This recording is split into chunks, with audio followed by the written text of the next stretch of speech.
Hey everybody, what's up and welcome back to today's video guys. And today guys, I'm going to go and be showing you how to set up an Etsy shop. This is a very simple thing to do, so make sure to watch this quick and easy video till the very end and follow my steps correctly so you can make sure this works the same for you and you can do this yourself.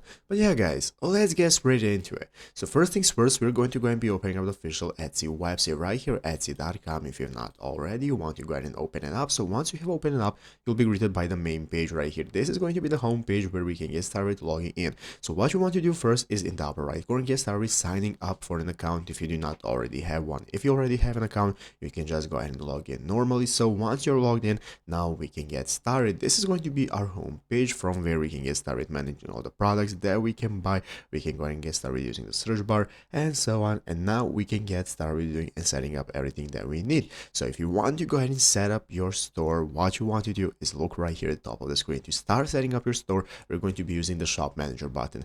Clicking the shop manager option is going to go ahead and take us to the next page right here from where we can get started logging into our account that we want to use for managing our store. And after that, we can get started with setting up our store. So you have your shop preferences that you can set up. You have your name shop option where you can go ahead and give all the info such as your description, what you're selling, and so on. You can stock your shop with items. You put in items that are going to be available when your store starts, and then you can select how you're going to get paid, share your billing info and your shop security, set it all out and get started. So once you have set it all up, you can go ahead and just confirm it and set up your store easily this way. So once you're ready to go, your store is going to be created and you can go ahead and get started with it, import products, manage orders, and so on. And that's how to do it. So I hope this video was helpful. If it was, make sure to leave a like, subscribe to the channel. So thanks for watching, take care, and bye.